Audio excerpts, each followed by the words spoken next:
Hey guys, welcome to another video. I haven't posted a video in a little bit, so here I'm going to be doing some quick movie reviews. There are 7 films I have seen in the past, I'd say, few weeks, and I thought I'd do my quick little movie reviews for you guys so I can give you guys my thoughts and opinions. I know some of these movies people have been just want to know my opinions on, so let's get to it. The very first movie is The Fablemans. Steven Spielberg. This is a pretty much autobiographical movie about Steven Spielberg's life, him as a child, his relationship with his mother, how she inspired him to be who he is. This has a pretty good cast: Michelle Williams, Seth Rogen, Paul Dano, and so far David Lynch. The Fablemans is a movie I was really looking forward to because Steven Spielberg is my favorite filmmaker of all time. And I was very curious to see what a movie about his life would be. And honestly, it is a very good movie, but it's not incredible. I thought this movie would be just amazing, and it go also into details of how he made his first few films, maybe even Jaws and stuff. No, it is literally just mostly about his childhood and his family. And some of that is great and interesting, and the young kid is really good in this movie. Michelle Williams is really solid. There's some good writing, heartwarming, very touching moments. If you love cinema as an art form, it talks a lot in details about cinema, the love of cinema, and his love of cinema. You can really get that and understand that when you're watching this film and learning about Steven Spielberg. There's a lot of great moments. There's a lot of great conversations and just really good cinematography and music and sharp editing. This movie is done very well. It's just there's a lot of missed opportunities. There's things I wanted them to show that they don't at all show or at all talk about. There's just things in this life I wanted to see. There's so much more I wanted from this movie. And from what I got, it still was a good film and still a well-made film and a well-executed film. I expected a lot more. I actually really liked Belfast, the Kenneth Branagh one, a lot more. Fablemans was still very good. It was still very fascinating. The story was still intriguing. On a scale of 1 to 10, I'd give it a solid 7.8 out of 10. Still great movie. Could have been a lot better, though. Next is Devotion. Devotion was fantastic. I loved this movie. This is a movie about war and brotherhood.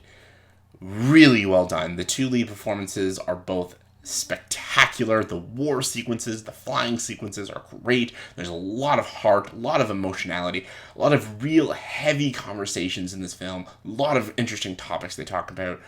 I really enjoyed it. This is a movie I can tell a lot of people probably might not get it fully invested in. Some people might think it's too melodramatic. Some people might think it's too cliched or kind of been there, done that. Some ways yes, some ways no. I just really enjoyed it. I was really invested with the story and these characters, and I really want to know where the story was going.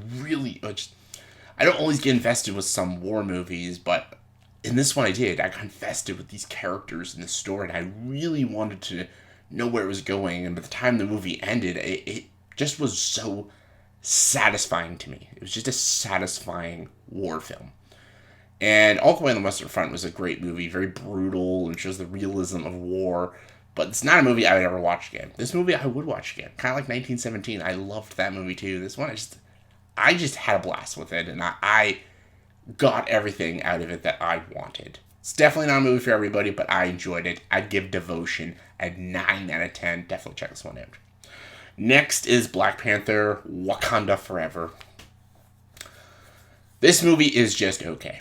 It is nothing to to praise about or anything. The first Black Panther was solid. It was a good movie. This one, huge step down. And I know everyone's saying this is the best movie in Phase 4. It is not. Spider-Man still is. Even though Spider-Man No Way Home is just fan fiction, the movie. But this movie it's so heavy-handed and depressing, and it really works for the first act, but it gets really a little too much as the movie keeps going. Almost the entire movie is just sadness and darkness, and it's 2 hours and 40 minutes, and it gets a little hard to watch after a little while. It just, I don't know. Letitia Wright is great as Shuri. She is very good. She is the new Black Panther. She is solid. Angela Bassett is also very good in this movie. The visuals are good. They're a huge step up from the first Black Panther, which the visuals in that movie are ugh. The score is fantastic. The action is really good, especially in the third act. The villain sucked. Couldn't stand him. Didn't like his motivation. They bring Ironheart in this movie. Didn't care about her either. A lot of the side shit in this movie. The main story itself is good. A lot of the side crap, though, I just didn't give a fuck about. I was like, well, I don't give a shit. I don't care about this crap. Like, why are you even telling me about it? So, I don't know. To me, I thought it was just average. Like, it was long. I saw it, and I'm like, cool. It was did some things really well, but I would never want to watch this movie again. Just, I don't know. It's adding on to like the mediocre Phase 4. So yeah, on a scale of 1 to 10, I'd give it a 6 out of 10. 6 out of 10 is probably generous, so there we go. Glass Onion, a Knives Out story. Overrated. I'm sorry. This is one of the most overrated films. I've found a lot of movies this year very overrated. Hey, Stormy. Hey, sweetie. But I found a lot of films very overrated. This one, super overrated. I never even thought the first Knives Out was all that spectacular. I thought it was good, but I'm not like a huge Ryan Johnson fan, so it was okay though. This one I thought was worse. I thought the twist was very obvious.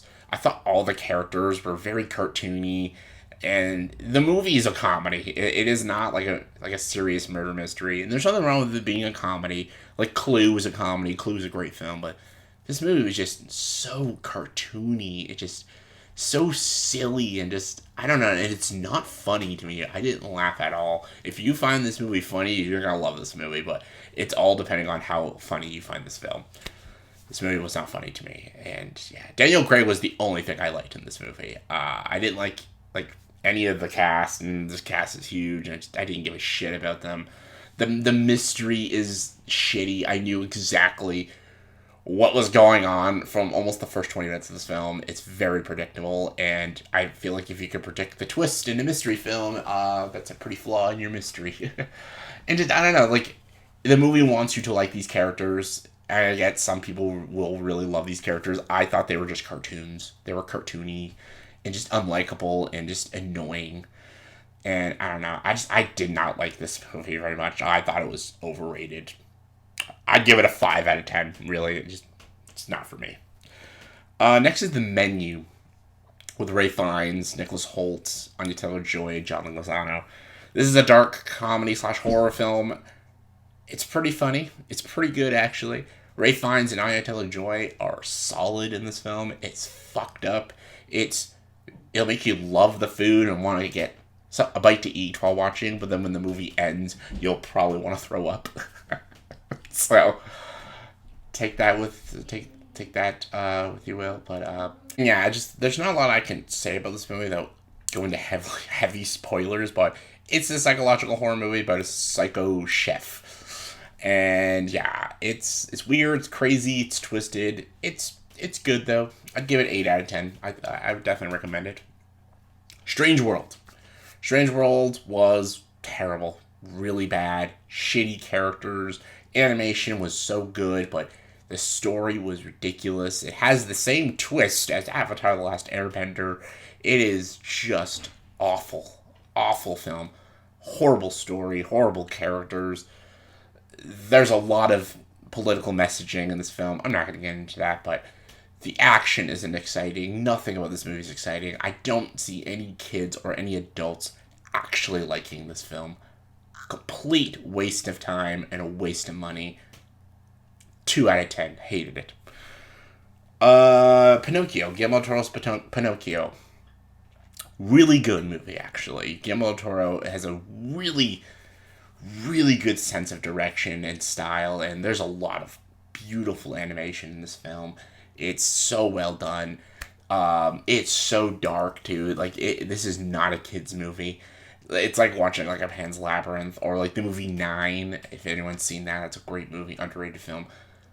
It tells the Pinocchio story in an interesting and odd way that I really, really was really liking. And the voice acting is solid. The animation is beautiful. It's dark. It's raw. It goes in directions I never ever thought I'd see Pinocchio go. And definitely check it out. It's coming to Netflix in about a week. 8.5 out of 10. Check it out. So yeah, that was my little quick movie reviews. So let me know in the comments below what are your thoughts and opinions on all those movies I talked about. And look forward to seeing more videos. Enjoy the dark side.